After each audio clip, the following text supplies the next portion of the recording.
Oke everyone, welcome back again bersama kita di Trio Quake Quake. Apa kabar teman-teman? Udah seminggu berlalu ya, udah banyak kejadian-kejadian menarik, hal-hal seru yang kita bisa discuss. But before kita start, don't forget to hit the subscribe button dan tombol likes-nya. Support kita untuk berkembang agar ya kita bisa ngundang orang ya. Anyway, gimana nih kabarnya kok Jonathan, kok Sylvester? Setelah sepekan sehat-sehat ya. Aku lagi mau berkembang dari Quack jadi Paman Gober. Wih, Masa asik. Quack doang kan mau jadi Paman Gober gitu. Oke, by the way guys, minggu ini saya kebagian jatah nge-host. Jadi saya nggak banyak-banyak bahas. Enak nih ya, cuma nanya-nanya Enak doang. aja. Ya udah, kita langsung mulai ke topik yang paling terhangat dalam beberapa hari terakhir, yaitu Om atau mantra. Ini banyak banget orang nanyain ke saya, minta saya review juga di YouTube gitu kan. Setelah lihat price actionnya yang udah naik berbulan-bulan, sustain banget, melawan arah market, tiba-tiba di dump lebih dari 90%. Ini tipikalnya mirip-mirip kayak kejadian Terra Luna lah ya. Kita tahu lah yang mungkin dari cycle sebelumnya. Tanggapan?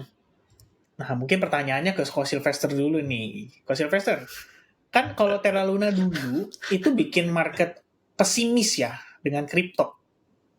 Kalau menurut Ko Sylvester gimana nih? Apakah si mantra ini sudah merupakan karena udah kejilid kesekian jadi kayak adalah biasa aja gitu.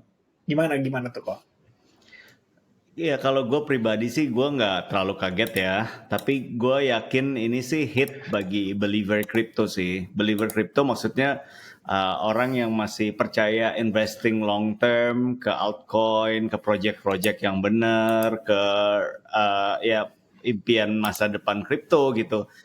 Karena ya mantra kalau mau dibilang project legit ya legit gitu kan.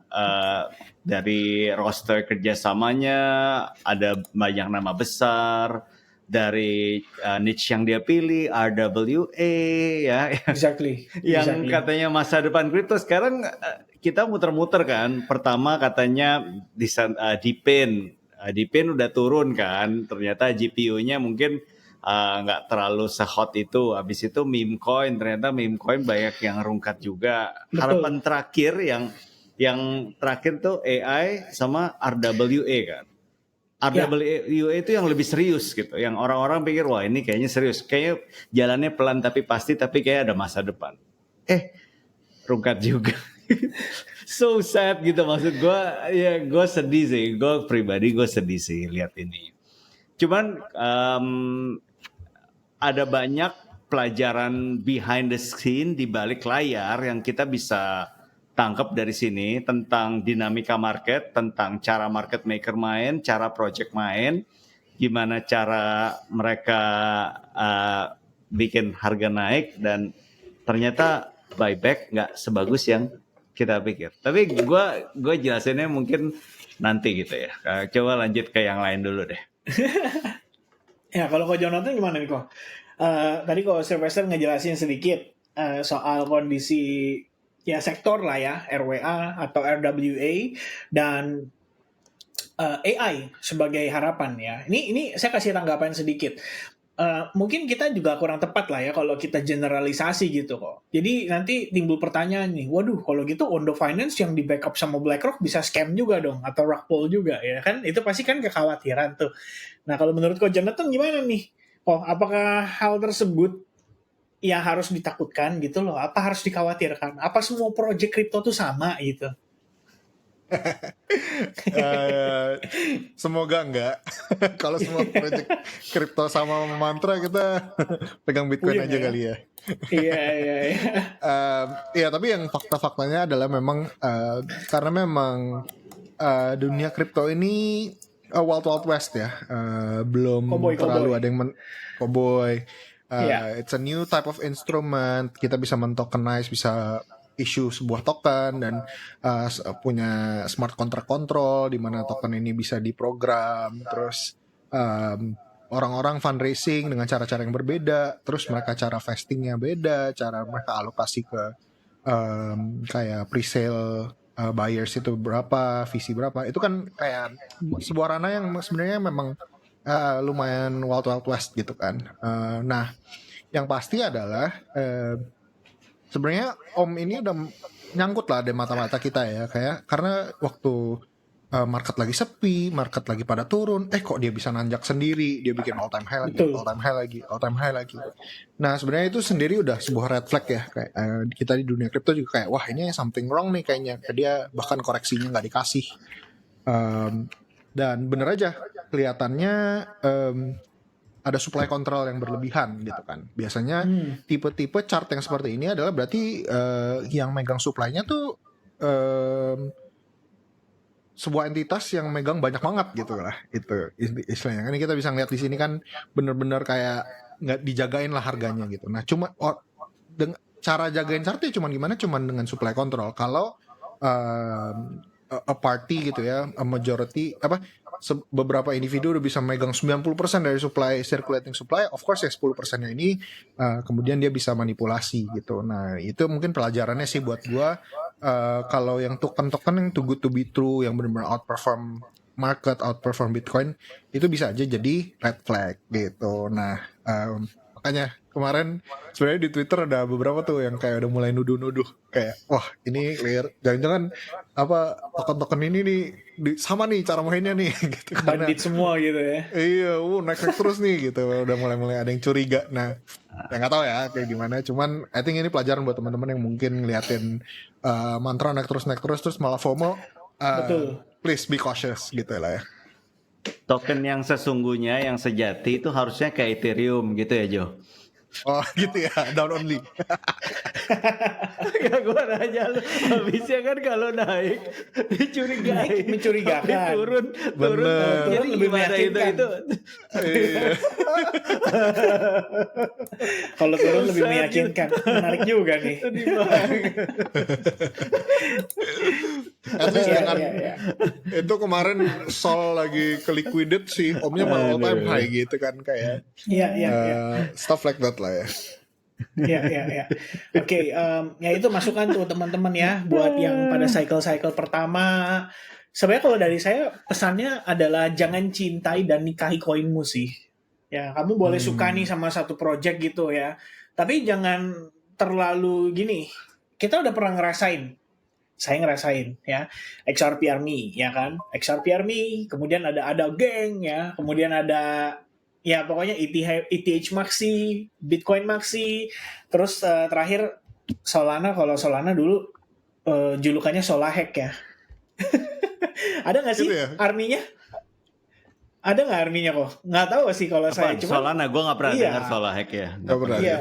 Kalau dulu cuma Channeling diledekinnya Solahek gara-gara dulu sebentar ke-hack terus. Zaman-zaman yang sebelum FTX itu dibilang Solahek.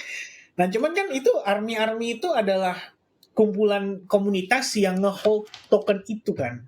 Dengan atas dasar gue yakin token ini bakal kesekian gitu. Tapi realitanya kita nggak bisa ngelihat kayak gitu. Apalagi setiap cycle koin baru selalu banyak gitu. Dan sekarang pun masih gitu dengan kondisi yang sama. Jadi kondisi kayak koin mantra Om gitu ya. Oke, dia udah ngasilin kita yield yang bagus, return yang bagus.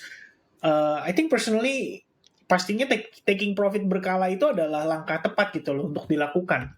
Kita nggak bisa terlalu overconfident nge-hold koin itu seakan-akan ini akan ngasih kita rumah gitu. Jadi kalau nggak sampai dapat rumah nih, gue nggak jual nih koinnya nih. Nah ini permasalahan yang cukup banyak dihadapi gitu. Jadi begitu ngelihat kondisi kemarin mantra rontok rungkat begini, ya akhirnya beneran ikut rungkat gitu kan, nggak ada taking profit sama sekali. Oke, anyway dari Ko Sylvester tadi kan ada yang mau ditambahin tuh kok. Silakan, waktu udah tepat kita silakan. Gue share ya. Jadi gue ada nonton satu interview CEO-nya Mantra sama Coffee Silla. Jadi ini kita banyak belajar di sini tentang trik-trik, cara-cara, jurus-jurus project. Oke, gue share screen-nya. Ini gue share ada satu interview dia. Kita nonton bentar aja. Boleh dong. Oke. What could he be talking about there? Honestly, I'm not sure. I mean, so what we have done with our small amount of OTCs, 25 to $30 million, and we can share this. We have done, some degree of buybacks of Ohm tokens, but it would only be, anywhere from, I would say, $5 to $10 million worth of buyback, but definitely not in this size of quantum. Just so the audience can understand how this works. So what you're talking about, thank you for sharing that. You do an OTC deal, so you sell tokens to somebody else. They give you basically cash or some cash equivalent, and then you give them the promise of tokens, hopefully vested over some amount of time. And then you're taking the money that you get and you're re-injecting it back into the token. That's correct. Is that correct? Nah, oke, gue kasih konteks sedikit ya buat sekilas ya. Oke, jadi di sini dia cerita, CEO-nya bilang, gue ada deal OTC, artinya OTC itu gue jual koin Ohm gue ke pihak lain yang nggak lewat exchange, ya. Antara gue sama satu pihak agreement gitu kan. Gue dapat USDT-nya gue kasih ke market maker gue untuk beliin koin Ohm di pasar. Nah, sekilas kesannya shady, oke? Kesannya kok wah aneh banget gitu ya. Kok lu beliin lagi Ohm-nya, kenapa lu mau nge-pump harga gitu. Sekilas gitu. Tapi kalau kita lihat secara realitanya, kenyataannya, kalau kita ngomong project crypto, ini menurut gua langkah yang realistis, langkah yang agak pinter sih kalau lu pengen nahan harga. Kenapa? Sekarang kita mulai dari kita project crypto starting dengan 0 USDT 100% coin project. Ya kan, kita mint token kan gratis. Begitu kita minting, kita mau jual ke market kan. Tapi kalau kita jual ke market, sekarang begitu kita jual kasih airdrop, begitu TGE listing di exchange, orang-orang pasti pada mau jualin koin mereka kan.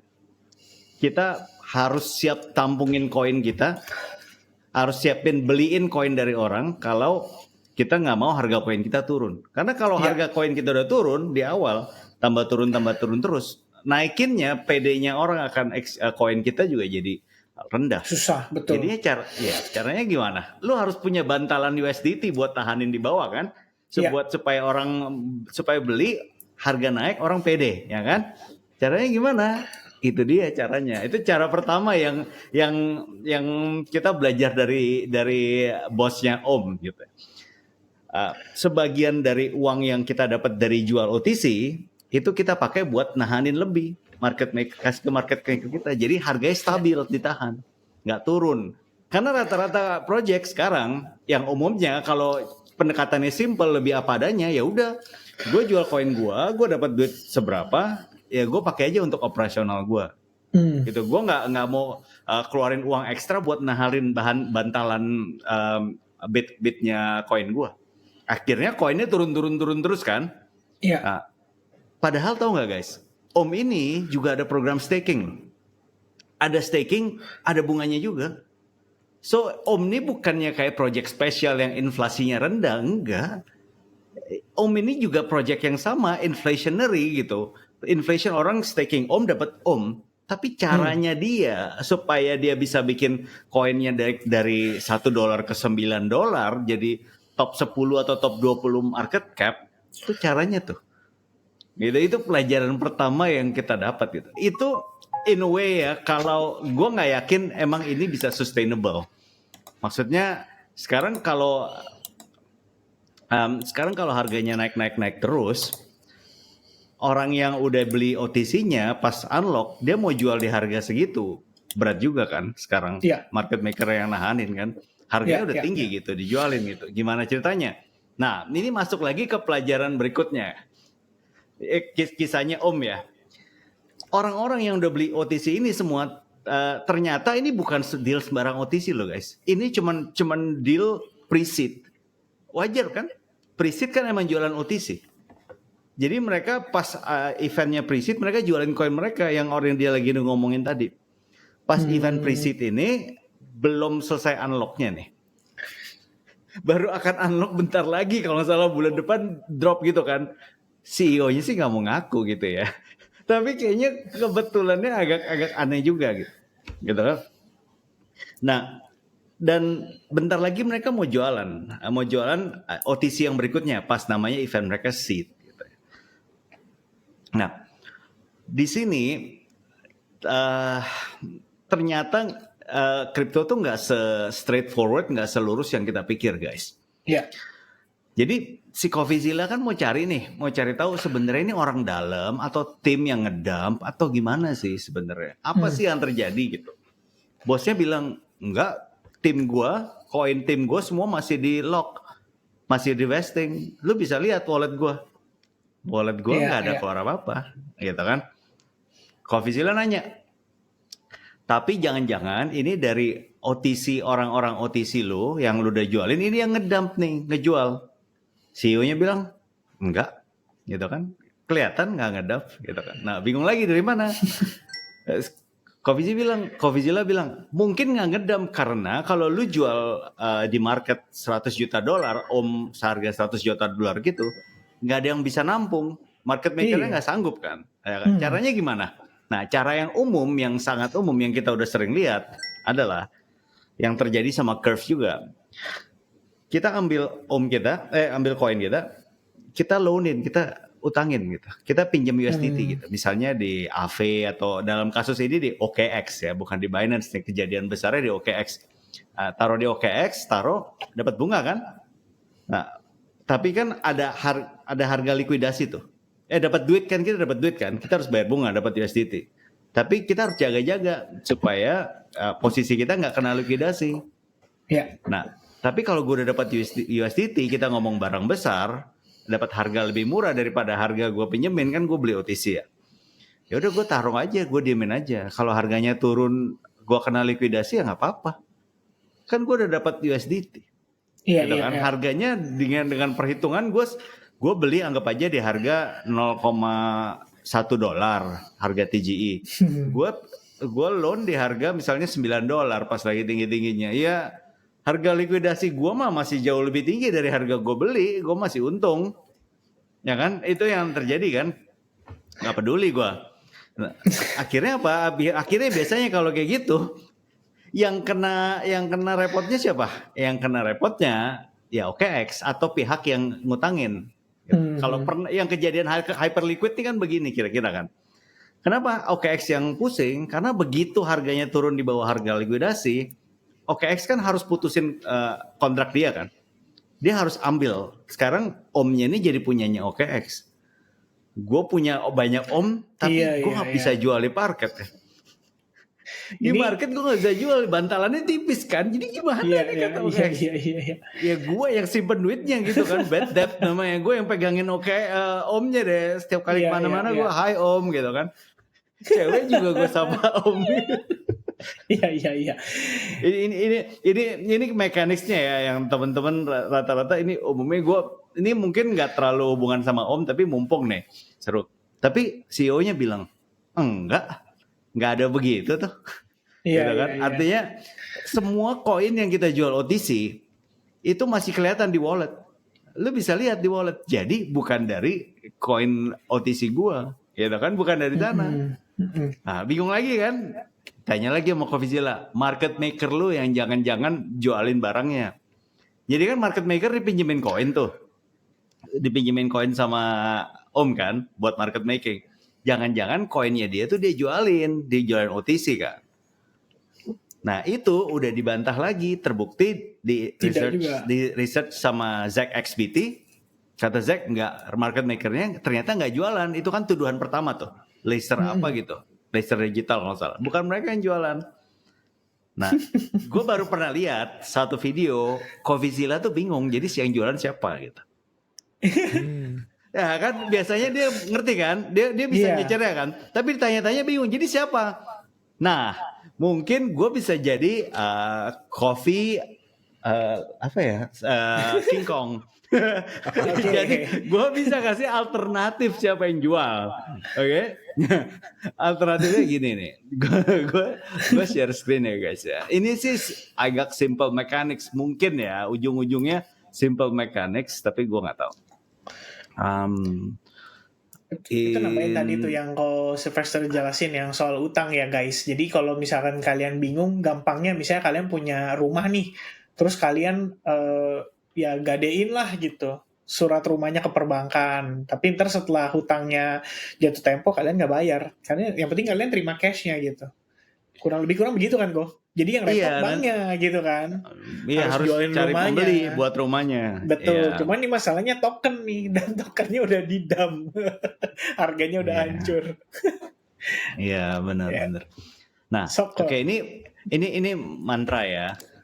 Perhatiin deh guys, supply-nya dia ada 1,8 billion yang total supply ya. Yang udah beredar sekarang di masyarakat luas tuh 963 juta. 60% ya. Setengahnya ya, kira-kira Ya. setengahnya tuh udah keluar gitu. Ini sekitar 15 bulan, CEO-nya bilang 15 bulan udah keluar.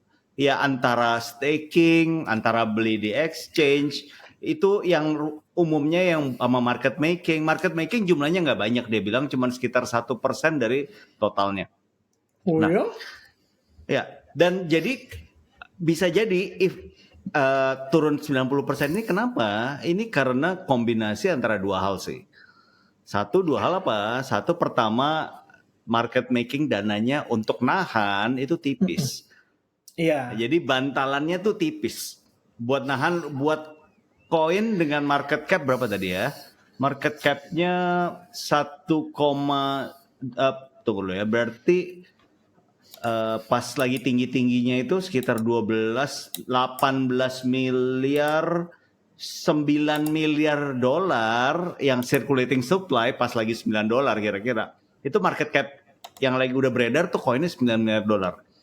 Kalau lu cuman punya bantalan 10 juta dolar buat nahan di bawah di bidnya, itu yang beredar 9 juta dolar itu bintangnya bergerak salah dikit pas lagi mendung gitu ya, orang banyak jualan gitu. Itu repot guys. Ini soalnya dia bilang market making cuma 1% loh koin omnya ya. Anggap aja 1 berarti berapa sih? Gitu 1 berapa? Anggap aja 9 tadi kan kita dia bilang 1%, 1,8 miliar ohm berarti dia punya 180, cuman 18 juta ohm 18 di atas juta ohm, betul. buat selling. Di bawahnya berarti 18 juta kali 9 berapa? Anggap aja kalau 18 kali kali ini ya, 9. kali US dollarnya 160 juta nah, untuk supply 9 miliar. Nah, lu salah dikit gitu ya. Pas lagi semua niat dikit ada whale gede gitu yang kasih loan terus lupa lagi liburan dan nggak tahu gitu ya. Iya, memang Iya, kejadiannya juga lumayan sas ya. Di minggu pagi kan, minggu subuh gitu loh. Atau hari Senin subuh tuh. Kayak Senin subuh ya. Dari minggu ke Senin kan, kejadiannya pagi subuh-subuh. Which is kalau misalkan di US ya, atau di luar lah kita bilang, itu masih hari Minggu. Lagi liburan, orang nggak nyadar gitu loh. Tahu-tahu bangun-bangun, wanjay ya harganya udah segini. Ngeri ya. Tapi ini maksud gue itu hanya satu kemungkinan. Kita nggak pernah tahu guys, karena kalau dari penjelasan CEO-nya itu semuanya dia punya bukti on chain. Kalau bukan dia yang ngedump kan. Iya. Nah sekarang nih masih misteri bisa dibilang gitu ya. Masih misteri benar. Cuma kan sekarang jadi kalau kita ngomong conviction ya yang Kevin bilang ya. Tadi kan lu bilang Kev, kalau pelajaran buat simpan sebenarnya ini antara jadi dilema gitu. Karena conviction itu yang bisa bikin orang yang beli Bitcoin di tahun 2011 itu bisa kaya raya sampai sekarang itu karena dia nggak jual-jual, Kev. Exactly. Iya kan? Setuju. Itu conviction namanya gitu. Kalau dia ikutin cara misalnya udah naik dikit dia untung, itu dia nyesel. Dia keluar. Sekarang dia nyesel nih. Tapi kok dan Ethereum juga dari kecil sampai 4.000 pasti 4.000 itu karena conviction. Pasti sekarang itu mulai goyah orang-orang nih. Jadi mulai ngeri-ngeri gimana kan? Iya. Tapi untuk mendukung Kevin, di antara jutaan koin kripto yang udah terbit, kita hanya bisa benar conviction kita ke satu sampai sejauh ini, hanya ke Bitcoin. Kalau kita pegang Bitcoin, yang satunya lagi hampir benar, Ethereum. Nggak tahu benar atau enggak, maksudnya gue cuma bilang hampir benar karena udah turun. Iya. Exactly. Ya jadi itulah that's it. Kalau kata Bankless ultrasound money gitu. Itu kan zaman dulu narasinya dia kan. Iya. Benar. Ya sebenarnya kalau dari yang dijelasin Ko Sylvester gitu kan, ya ini kan menceritakan ya tentang berbagai kemungkinan yang bisa terjadi, sehingga menyebabkan si mantra atau om ini rontok serontok-rontoknya gitu. Ditanya siapa yang jual, dia nggak bisa jawab ya kan. Apakah jangan-jangan dibuat pinjemin apa gimana gitu. Ya obviously kita juga sebagai para pelaku pasarnya juga harus mengerti mekanisme itu dalam tanda kutip supaya kita bisa lebih mewaspadai. Namun saya pernah ditanya kok kondisi kayak gini ya, maksudnya udah berkali-kali gitu. Koin ini bagus nggak? Koin ini bagus nggak? Saya cuma bisa bilang begini. Selain Bitcoin, hanya developer dan Tuhan saja yang tahu. Karena kalau emang dari awal ada niatan nih, walaupun hanya sedikit ya, ada niatan mau nge-scam atau mau nge-rug-pull, itu udah tinggal masalah waktu. Gitu. Jadi memang bener sih conviction ya, artinya nge-hold Bitcoin dari harga di bawah $10 sampai sekarang udah jadi berapapun tuh nggak gampang gitu. But in terms of crypto, apalagi altcoins yang bener-bener banyak banget, apalagi kan saya ya adalah yang ketemu yang convictionnya di meme coin kok. Jadi dia beli meme coin ya udah pokoknya ini pasti nih bakal sekian X gitu. Nah itu ya gimana tuh kira-kira ya kan?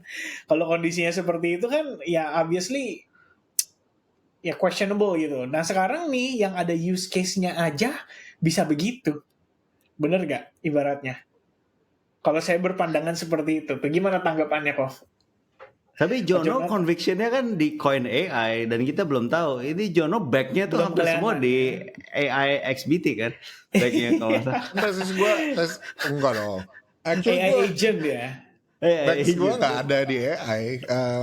Itu kan tesis.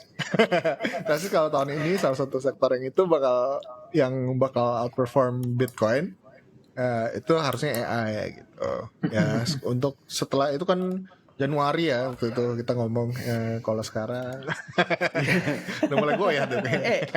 Itu dia ya di kripto tuh sebulan serasa setahun guys.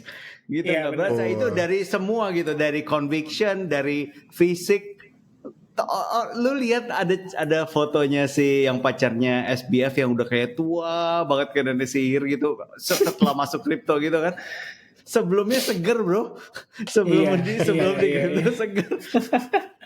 Saya udah bilang kok, kadang ya orang nggak kenal kripto tuh hidup happy aja.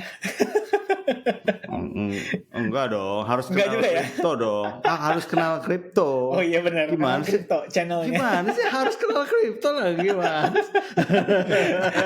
Maksudnya channel kenal kripto ya. Iya. Enggak, maksudku lebih kepada gini loh.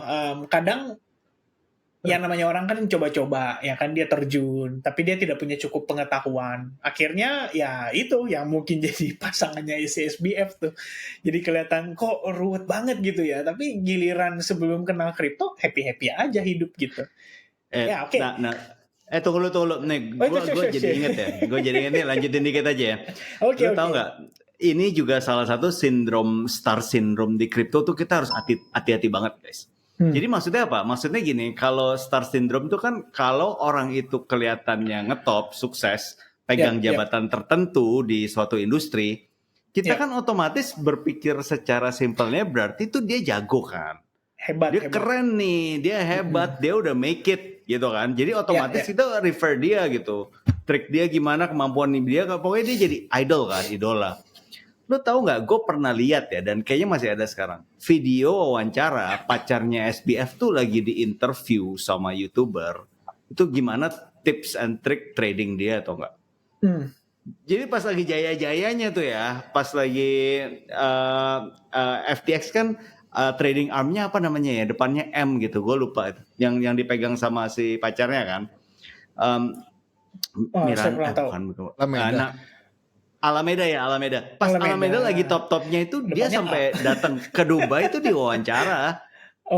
Gimana trading lu? Dan gue yakin yang nonton video itu pas saat itu termasuk gue juga pikir wah keren banget nih orang ya. Ini tradingnya gimana sih? Gue tahu wah ini begini ternyata caranya nih.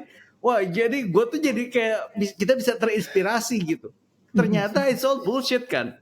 Maksudnya bullshit tuh lu dapat bisa trading kayak gitu karena lu dapat pertama info dari insider FTX gitu kan, lu dapat infonya, terus lu dapat koinnya dari dia, lu bisa mainin naik turun seenak lu gitu. Maksudnya it's not trading gitu maksudnya kan. So itu sangat be very very careful sama star syndrome di industri ini sih. Itu pelajaran gue ya. Itu ketika kentut jadi inspirasi ya. Selama yang penting dia lebih berhasil dari gue gitu ya. Oke. Ya, anyway guys, ya itu tadi sedikit ya seputar mantra. Gak kerasa loh, mantra doangnya 30 menit. Tapi seru sih, banyak banget maksudnya hal-hal yang bisa kita mengerti dan kita coba untuk pelajari gitu kan.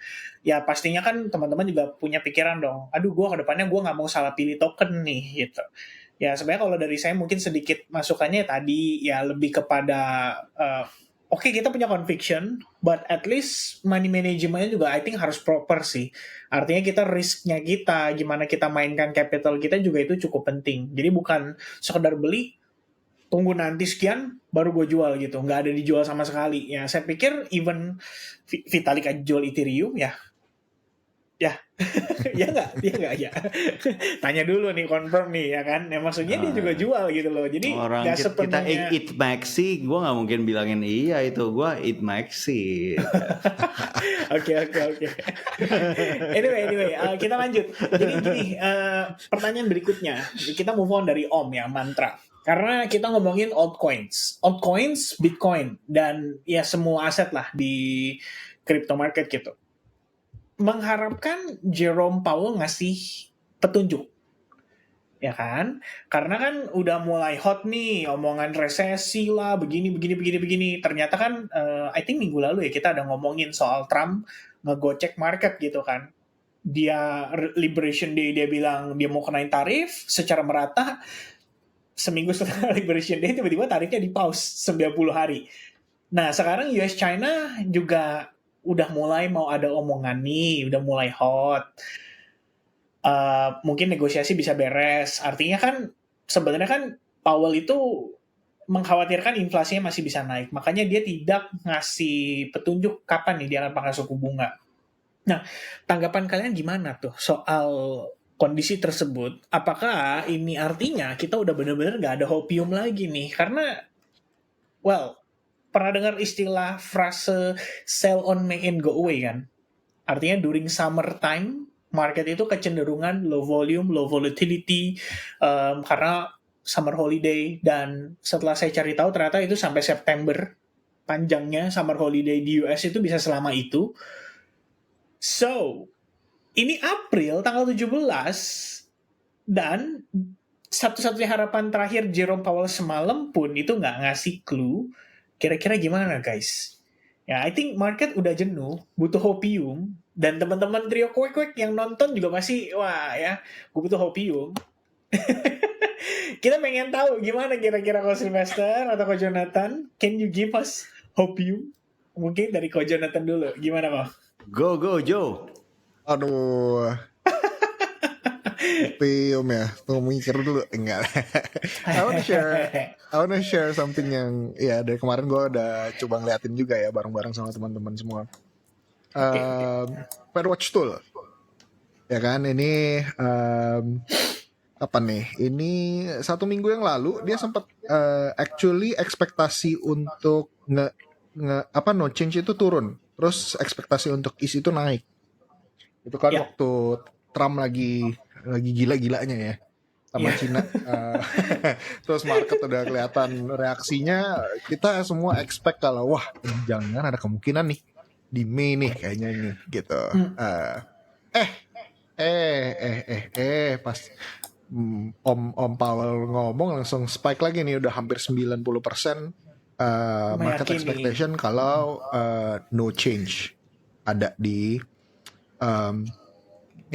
untuk Mei ya gitu, no change. Right. So untuk Juni gimana? Untuk Juni kita ngelihat bahkan ini agak turun juga ya untuk Betul. yang kedepannya gitu. Dan ada peningkatan di no Hold, change ya. juga.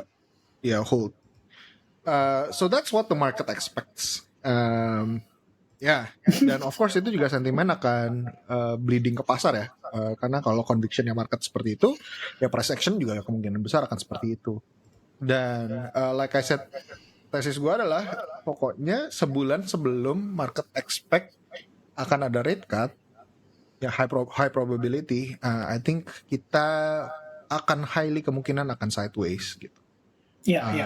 Untuk turun mungkin udah ya masih ya mungkin ada volatility ke bawah, cuman I don't really expect any kayak major drawdowns lagi. Gue lebih expect market itu sideways karena ya apalagi gitu. Masa Trump tarifin Cina 1000% terus jadi bleeding lagi, mau apa lagi yang bisa terjadi kalau tiba-tiba headline jadi semuanya resesi bla bla bla, terus ada bank yang fail, ya mungkin ya. Cuman biasanya bukannya udah pricing kok kalau kayak gitu. Iya, makanya by the time kita denger announcement ini udah recession, ya udah pricing kan biasanya gitu. Dari sebulan sebelum pun udah kelihatan gitu loh. Ya makanya I don't really expect, kalau personally hopiumnya adalah ini. I really think kayak market ini udah somewhat bottom buat gue ya. Kalau kemarin intuisi gue adalah kayaknya masih ada satu lagi, gue udah gak ada intuisi itu gitu. So buat gue ini lebih exciting. Kayak kemarin minggu lalu kan gue udah bilang kayak gue ngerasa kayak udah nih kayaknya udah gak ada teka-teki lagi gitu, udah gak ada terlalu banyak misteri lagi. Apa sih yang akan terjadi yang bikin market bakal dump gitu. Kayak that's not a question I ask anymore. Sekarang the question I'm asking adalah kapan dia pivot, atau kapan ada quantitative easing, atau good news selanjutnya apa untuk bisa bawa market ke atas gitu. So that's kind of a hopium. I think this is actually an excellent time. Drawdowns yang sekarang menurut gue udah really really decent time untuk DCA dan mulai risk on lah gitu, untuk mau ngambil opportunity over the fear on the market gitu sih kalau menurut gue. Mantap. Kalau Sylvester gimana kok? Berarti hobium, tunggu aku cover dulu si Ko Jonathan. Hobiumnya adalah this is the bottom, ya, more or less this is the bottom, gitu kan. Kalau Ko Sylvester gimana? Nanti aku juga ada tambahan sih. Ya jadi menurut gua the problem utamanya crypto Bitcoin itu bukan di bunga atau Fed Funds Rate, bukan juga di tarif menurut gua. Jadi artinya meskipun tarif beres dan juga suku bunga naik gitu ya, belum tentu kripto balik ke masa kejayaan dulu. Itu poinnya. Jadi kenapa gue bisa bilang gitu? Gue mau tunjukin kalian deh. Gini, kalau emang sekarang lagi problem, trade war yang bikin problem, harusnya aset yang satu ini juga ikut berproblem. Ini, tapi dia ini lagi jaya-jayanya emas. Gitu. Jadi belum ada rate cut dan juga belum ada lagi ada tarif war. Tapi dia jalan. Nah, satu lagi gue tunjukin yang ini ya guys. Dan so far ini ETF flow not good. Iya. Merah-merah semua nih, merah semua kan. Merah dan delima. Gue sejujurnya gue dengan banyak merah gini dan harganya malah kuat, menurut gue udah bagus banget, atau gue agak was-was secara pribadi ya, gitu. Karena yang beliin siapa gitu, Kev? Harga tuh naik harus ada yang beli, Kev. Ya kan? Ya. Nah, MicroStrategy beli lagi kan? Ya. si Michael Saylor. Tapi gue secara pribadi dia udah nggak usah beli lagi gitu. Oke. Maksudnya why gitu? Kenapa di mana-mana aset yang bagus tuh harus tersebar gitu? Jangan satu orang doang yang punya gitu. Kita terlalu mengandalkan dia, not good. Kalau tiba-tiba tiba-tiba tidur ada berpikir lain, tiba-tiba gue nggak pro Bitcoin lagi gimana gitu. Mana tahu di voodoo gitu ya kok ya. Kalau di dunia orang-orang kaya tuh bilioner kayak ngapain gue beli Bitcoin, ntar gue nge-pump backnya si Saylor gitu dia mikirnya. Iya kan. ya itu jadi nah kedua gue tuh nggak ngerasa kalaupun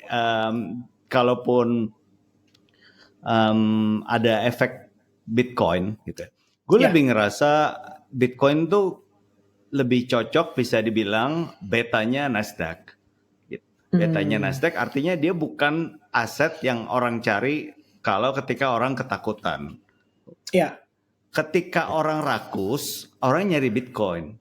Iya. Artinya betanya Nasdaq gitu. Aset untuk spekulasi, gain tinggi tapi resiko tinggi. Saat ini menurut gua Bitcoin ya begitu, bukan Gold 2.0. Karena kalau Gold 2.0 itu chartnya harusnya mirip-mirip itu.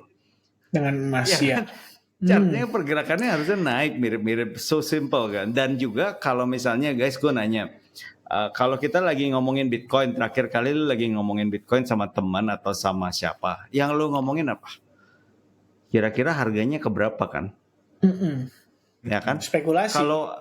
Kalau kayak orang ngomongin harga keberapa, itu biasanya aset yang dia berharap naik tinggi. Iya. Kalau lagi ngomongin emas, kira-kira pernah ngomong nggak? Biasanya harga pas lagi normal, kira-kira emas nanti naiknya keberapa ya? Bisa 2 kali lipat nggak gitu? Iya. Kan ngomongannya nggak begitu gitu kan? Gue mau beli emas gue baru jual rumah, baru jual mobil biar aman. Nanti duit gue kena kurang-kurang terus gue mau taruh di emas. Kan ngomongannya gitu. Iya. Iya kan? Ya, Antara aset yang dipandang sebagai safe haven sama spekulatif. Secara yang keluar di mulut kita udah kelihatan. Iya. Gitu. So in a way itu, dan that's it menurut gue.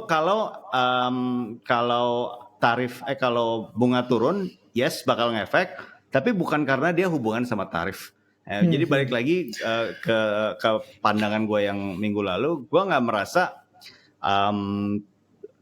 kalau Powell turunin suku bunga itu akan jadi solusi jawaban untuk perang tarif. Perang tarif bakal tetap problem, inflasi karena perang tarif tetap ada. Gitu sih, gue lihat.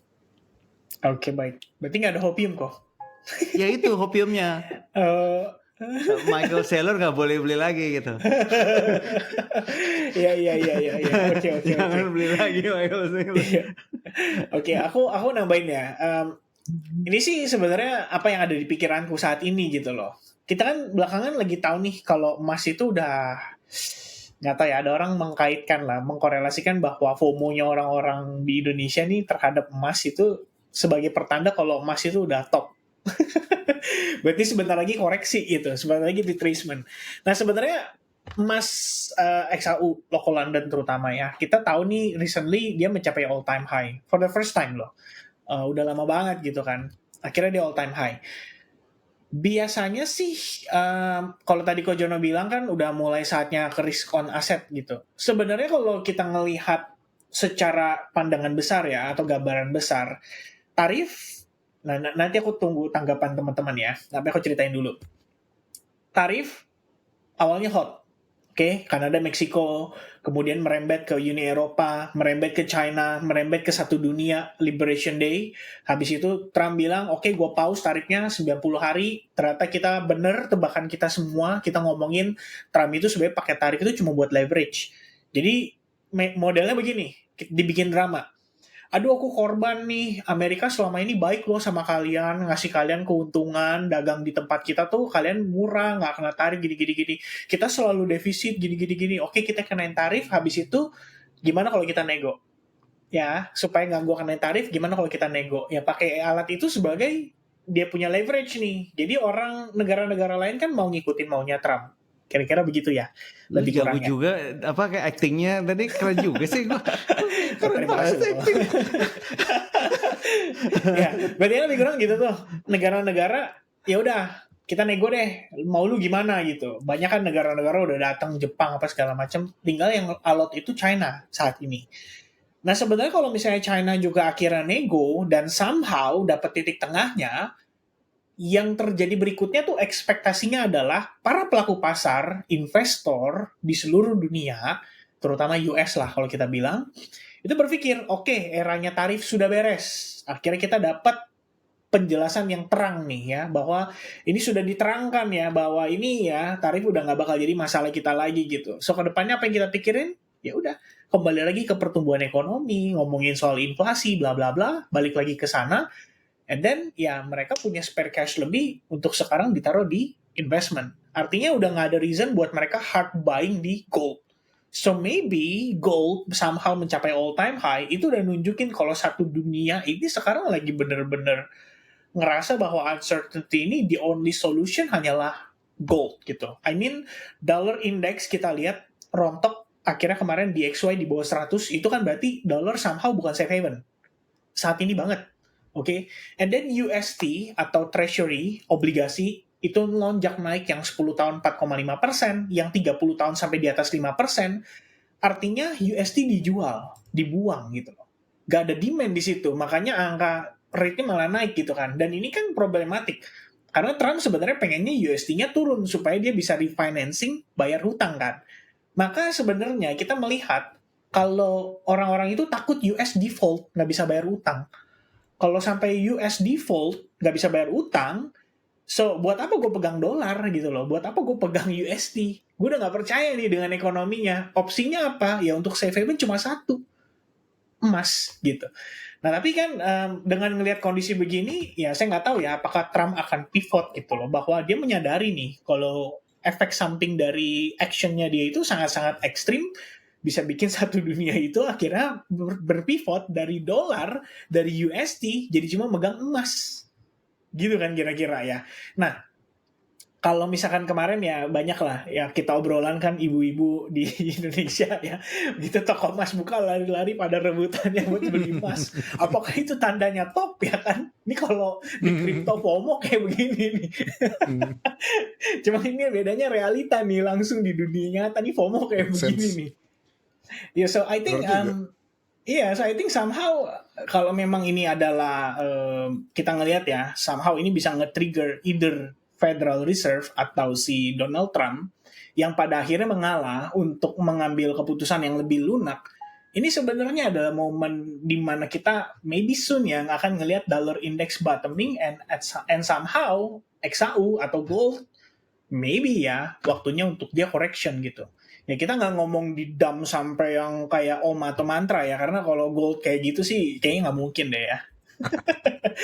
Tapi ya just a correction 5-10% itu udah normal banget gitu loh. Dan dengan kondisi saat ini yang dimana market itu udah overheating, bingung. Nah sebenarnya menurutku hopiumnya ada di sana gitu loh. Ya aku nggak expect kita ngelihat Bitcoin somehow mencapai 150.000 atau 200.000 by the end of this year gitu loh. Tapi at least for another rally, mungkin di-trigger sama tadi yang Coach Sylvester bilang, Nasdaq. Kalau orang mau beli Nasdaq ya sama dong. Berarti kan dia harus lihat risk on asset sebagai opsi daripada gue pegang dolar kan. Daripada gue pegang emas, daripada gue pegang USD yang yieldnya mungkin gimana gitu. Atau nggak meyakinkan nih kondisinya. So kalau misalkan momennya tiba, people will shift again ya. Dia pegang Nasdaq lagi, ya betanya ya Bitcoin, bener gitu loh. Gue butuh sesuatu yang spekulatif supaya cepat nih returnnya. So Bitcoin is the choice. So maybe pada saat itu kita ngelihat market bisa rally. But the question is the same. Kembali lagi, sell on May and go away. Gimana nih jadinya kok? Apakah sell on May and go away akan terjadi kali ini? Or maybe this is different. Karena harusnya kuartal 1 kita lihat market rally, tapi kuartal 1 Februari Maret udah tutup minus gitu. Tinggal April dan Mei nih gimana gitu ya kira. Nah aku pengen tahu juga sih tanggapan kalian sih terkait dengan kondisi tersebut. Is it make sense to you guys atau memang ya tetap kita butuh duit dari selain Michael Saylor? Kev, tahun ini itu nggak ada sell on May and go away, itu nggak ada tahun ini. Oke. Tahun ini everybody on the office, sit down, fokus. Oh ya benar juga. Itu seluruh trading firm tuh nggak ada nyantai-nyantai tahun ini. Ya, Nggak ada seluruhnya, nggak ada liburan, sit down gitu kan, heads up gitu. Ya maksudnya karena extraordinary times kan, orang nggak bisa. Itu kan kita ngomong institution pemain besar kan. Ya. Ini mereka juga lagi scrambling cari setup yang paling bagus buat mereka semua. Benar. Moving pieces, gerak-gerak legonya gitu. Mereka nggak bisa nyantai-nyantai. Anak-anaknya yang main kripto, yang dijen ya benar masih bisa ke pantai. Bapak-bapaknya yang main di hedge fund itu nggak bisa. Di Wall Street ya, di Wall Street. Oke, this year no holiday ya. No holiday tahun ini kan. Lu duduk katanya diem lu kalau mau bonus. Iya, benar. Exactly. Itu bisa jadi salah satu ya. Bener juga sih, saya baru kepikiran loh dari Coach Sylvester nih ya. Solon main go away, maybe this year enggak gitu. Kenapa? Karena there's no holiday gitu. Kita don't make enough money. Bahkan some of the hedge fund probably dalam keadaan floating. Karena S&P 500 dan Nasdaq somehow kan lagi retrace more than 20% ya. Terakhir banget, walaupun udah sempat rebound gitu. What about Coach Jonathan? Gimana kok? Gitu loh. Tapi Kev, gue secara spesifik gue bilang itu khusus untuk aset serius ya. Maksudnya aset-aset kayak indeks, emas, komoditi, Bitcoin gitu. Kalau aset-aset meme coin bisa jadi selain May and go away gitu. Ya anak-anaknya mah liburan aja tetap nggak mau pegang laptop, pengen summertime ya. Bisa karena yang main meme coin tuh anak-anaknya, bukan orang gedenya. Gitu. Iya. Go. Oke, what about Coach Jonathan kok? What do you think ya? Maksudnya gini, ini kan aku kasih opini yang apa yang aku omongin tadi kan isi pikiranku dan opini gitu. What do you think about that opinion gitu? Yeah. To be honest, I've never been kayak anak-anak yang kayak Oktober, April. Oh iya. Kayak berdasarkan bulan terus itu, walaupun ya maybe bisa dikorek-korek korelasinya ya. Iya. Especially with like tax season and or whatever. Apakah kemungkinan? Ya mungkin aja ya. Karena kan kita masih belum expect ada quantitative easing, masih belum ada kayak any bullish catalyst ya, mungkin aja it's gonna be slow and apakah akan bleeding banget minus 20% Nasdaq Index nggak tahu ya, I don't think so gitu. So maybe I don't expect kayak, to be honest gue nggak expect kayak ini market bounce kayak kenceng banget anytime soon, kayak tiba-tiba Mei jadi up Mei gitu. Nggak expect itu sih. Iya. My only take is that kayak sekarang gue di CA gitu. Sekarang gue mencoba akumulasi secara smart dan ya taruh di hal-hal aset-aset yang gue pengen pegang long term gitu. Bahkan ya mulai ngelirik apa iya gue punya Nvidia ya gitu, kayak apa iya gue beli BBCA ya gitu. Kayak I mean it's a good question to have karena semuanya lagi diskon. SPX 6.900 gimana? Ya SPX 6.900 apa gue beli itu juga ya, apakah dia akan benar-benar nyalip S&P ya kan? Enggak lah. So I think gue mau lempar ke Kevin satu pertanyaan. Ini dari kemarin gue lagi wondering, Bitcoin dominance apa yang lo lihat sih? Bitcoin dominance itu lagi rally banget loh, dan what do you see there? Okay, can I show the chart maybe? Yes, please. Oke ya, so Bitcoin dominance.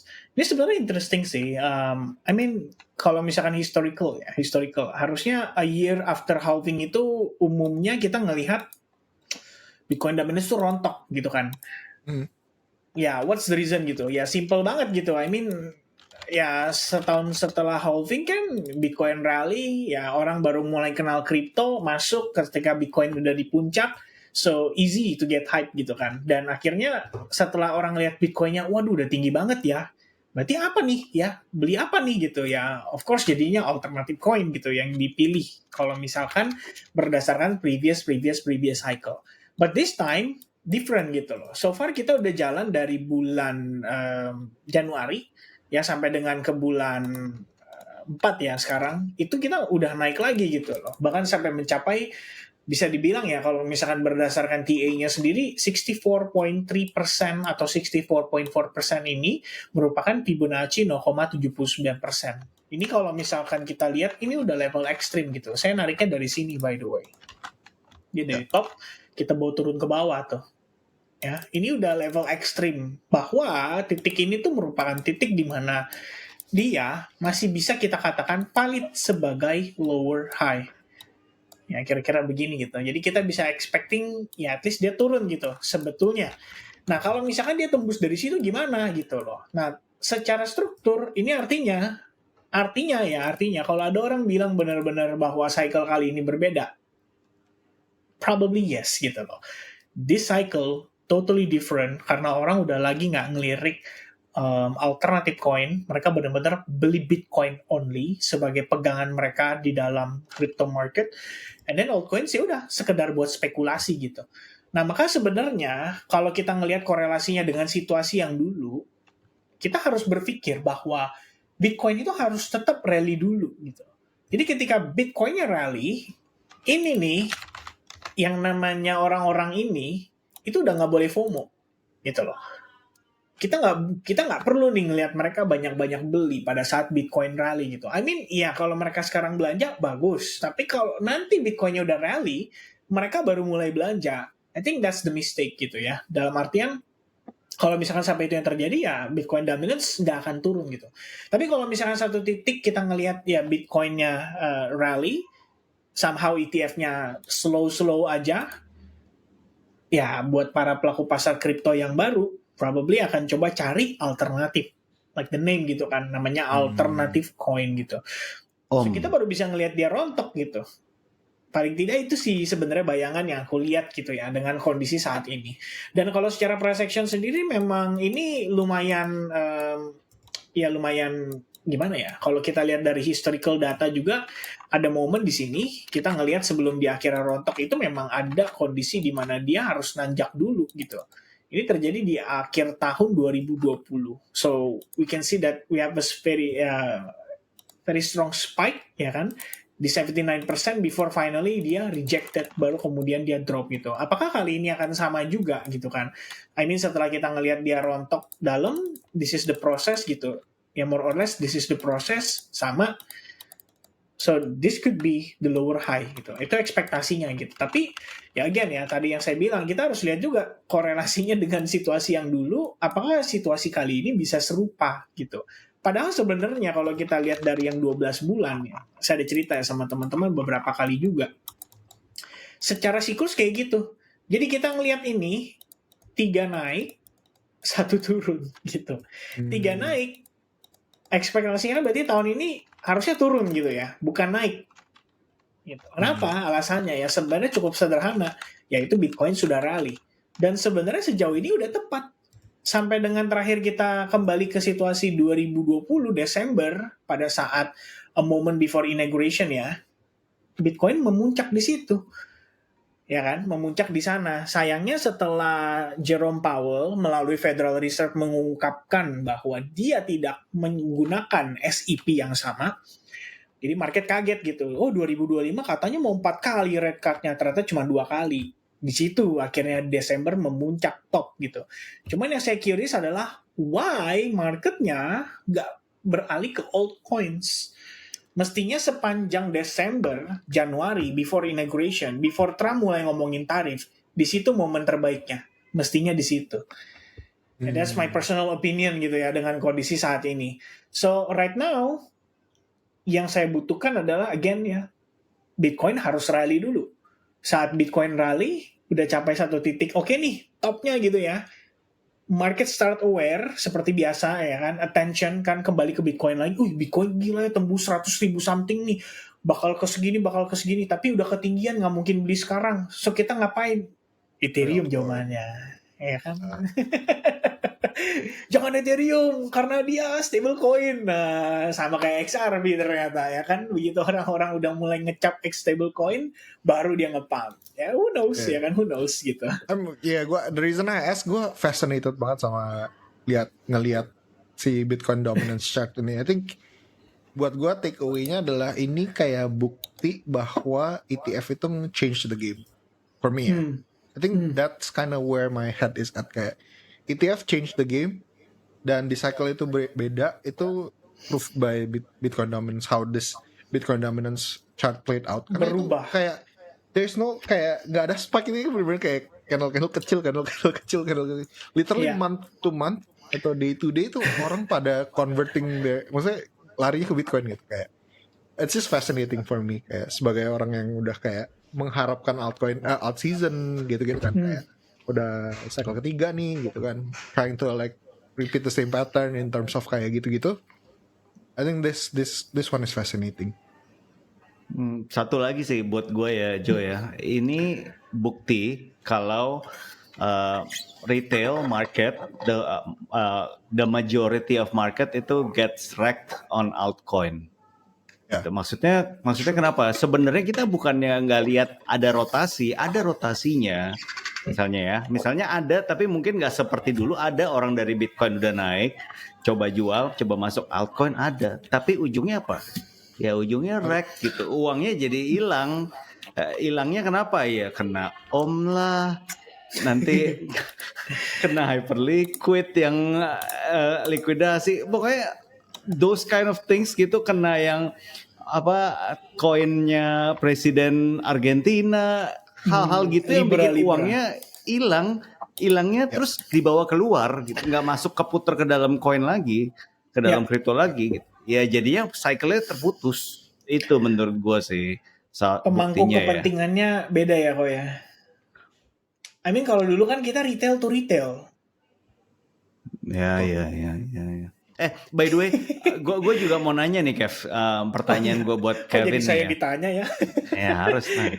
Kalian minggu depan lah kalau jadi host, kalian saya tanya. Oh nggak boleh, gue mute tombolnya nanti. Oke. Gimana? Gue mau nanya, approach lu untuk trading gold saat ini. Maksudnya konteksnya gold tuh aset besar yang lagi udah all time high, yang naik terus, yang nggak kelihatan support resistance yang jelasnya kan. Approach lu gimana sih untuk trading gold? Oke, specifically gold ya. Kebetulan ada yang nanya juga previously ya. Maksudnya teman-teman juga nanya gitu, kayak gold itu technicalnya kadang-kadang kita ngeliat udah mulai reversal nih. Ada head and shoulders lah, divergence lah, on momentum indicator, ya kan. Dan ada trend line-nya broken lah. Apakah technical udah nggak berlaku gitu? Well, to be honest ya, dengan kondisi saat ini memang sentimennya itu lebih kuat. I think personally bisa ngecap kalau gold itu sentimen saat ini itu 70-80% yang in control gitu. Selama tarif belum beres, selama belum ada kejelasan, kemudian juga mau bank sentral mau rate cut kayak atau enggak, gold nggak akan pusing gitu dengan kondisi saat ini. Selama pertimbangan di dunia saat ini untuk resesi global itu masih ada, maksudnya ya kita tahu ya Goldman, JP Morgan, BofA, mereka udah pada ngomongin soal ini bahwa resesi di US begini, kemudian secara global juga bisa terjadi. Ya ini kan kekhawatiran yang mendukung untuk emas itu untuk tetap naik gitu. Jadi approach-nya saya gimana ya? Well, personally I think kalau misalkan sentimennya belum ada shifting sama sekali, ya gold tetap akan creating all time high gitu. Tetap akan coba untuk naik gitu. Makanya tadi sedikit discussion kita tarik ke yang obrolan sebelumnya gitu. Aku pikir kalau memang kita udah ngeliat gold all time high kayak gini, doesn't mean dia akan reversal gitu ya. Cuman pada saat dia udah all time high kayak gini, benar-benar nunjukin ke kita kalau saat ini banget di titik ini, kalau ada extreme greed untuk gold, itu udah extreme greed. gitu kan. Berarti at this moment sebenarnya I don't know ya, apakah soon kita akan ngelihat peak di harga gold and then dia konsolidasi gitu. Aku nggak bilang dia akan rontok sampai, jadi kalau misalnya teman-teman nih ya, andai kata ada yang nge-sell XAUUSD and then Anda expecting gold akan turun ke 2.500, 2.200, that's probably tidak akan terjadi gitu. Karena biar gimana pun secara fundamental kita tahu gold itu kan buat hedging against value daripada fiat currency dan bla bla bla gitu ya. Maka ya itu sebenarnya kalau dari aku pribadi approach-nya lebih kayak gitu. So as long sentimen belum kelihatan mulai resolve, maka gold akan tetap naik gitu.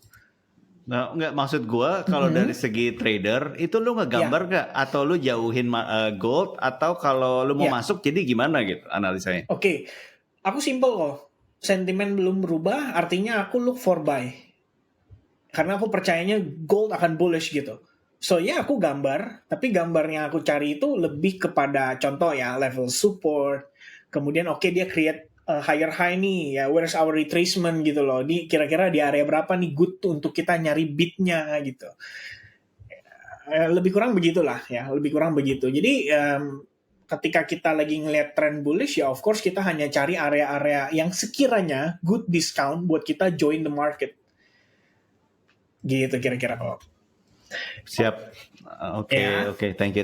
Oke, sama-sama thank you teman-teman. Terima kasih juga yang udah nonton. Ya Trio Kwek so far 1 jam 5 menit. Ini udah kayak satu episode sinetron ya. Mungkin Cita Fitri dulu juga segini kan lamanya plus iklan-iklan gitu ya. Mohon maaf kalau saya eranya Cinta Fitri sama Tersanjung dulu ya, yang seasonnya berseason-season ya. Mudah-mudahan Trio Kwek juga bisa panjang. Ya tentu saja kita akan panjang selama ada dukungan dan support dari teman-teman juga. So jangan lupa klik tombol subscribe-nya, klik tombol likes-nya, share juga ke teman-teman kalian yang sesama pelaku pasar kripto. Ya semoga selain kalian mendapatkan informasi, kalian juga bisa terhibur dari kita. Karena saya ada lihat beberapa komen-komen kalian ya di previous video ya, katanya nggak pernah kelewat nih kalau Trio Kwek keluar, wah pasti ditonton gitu ya. Mudah-mudahan Kevin is the best gitu kan. Oh iya deh ya. Itu P Network loh, itu P Network tuh yang komen gitu. Gue tahu karena lu kan selalu pro mereka kan. Masa padahal dulu saya ketawa lah, langsung diincer. Ada kekeran dari kepala tuh ya. Oke, anyway, thank you very much guys. Happy long weekend. Besok tanggal merah kan ya? Hari Jumat ya? Ya, happy long weekend buat teman-teman. Sampai jumpa kembali di update berikutnya. Ya, pokoknya kita tunggulah, semoga subscribe kita tercapai targetnya dan kita bisa undang orang ya. Jadi semua itu tergantung di tangan kalian. Oke? Thank you guys. Bye-bye. Bye.